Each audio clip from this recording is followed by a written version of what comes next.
Token না নিলে খাবার পাওয়া যাবে না, বুঝেন অবস্থা। কখনো ভেবেছি এমনটা হবে আমাদের সাথে?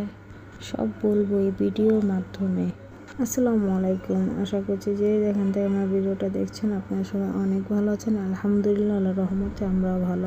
হঠাৎ রেস্টুরেন্টের সামনে দিয়ে আমি যাই, তখন আমি দেখছিলাম রেস্টুরেন্টের আশেপাশে অনেক মানুষের ভিড়। তখন আমি ভাবছি যে এত ভিড় কেন। রেস্টুরেন্টের দায়িত্ব যারা আছে ওনারা সবার হাতে একটি করে টোকেন দিচ্ছিলেন। তখন আমি জিজ্ঞেস করলাম এটা কিসের জন্য। ওনারা বলল যে এটা সিরিয়াল, একজনের পরে আরেকজনকে ডাকা হবে, তারপর ভিতরে যে ওনারা খাবার অর্ডার দিয়ে খেতে পারবে। আমার কাছে ইউনিক লেগেছে, ভালো লেগেছে। আমিও ভিতরে যাই, ভিতরে যেয়ে দেখি ভিতরে ডেকোরেশনটা খুব নাইস ছিল। ওয়াও, অসাধারণ ছিল। এখানের ভাইরাল কি খাবার জানেন? নেহারি পায়া। তাই সবাই এখানে এত ভিড়।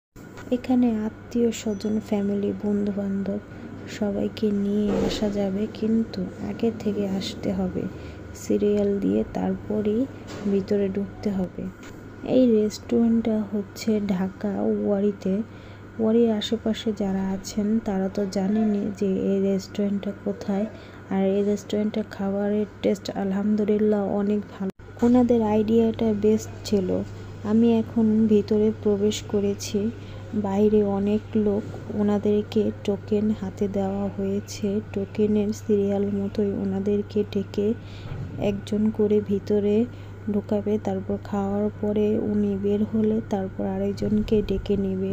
ওনাদের এখানে অনেক মজার মজার খাবার পাওয়া যায়। আমরা নিয়েছিলাম স্পেশাল গরুর মাংস আর নেহারি পায়া, বাটার নান, গার্লিক নান আর প্রাণ জুড়ানো লাচ্ছি। আজকের ব্লগ ভিডিওটা আপনাদের কাছে কেমন লাগলো কমেন্টে জানাবেন।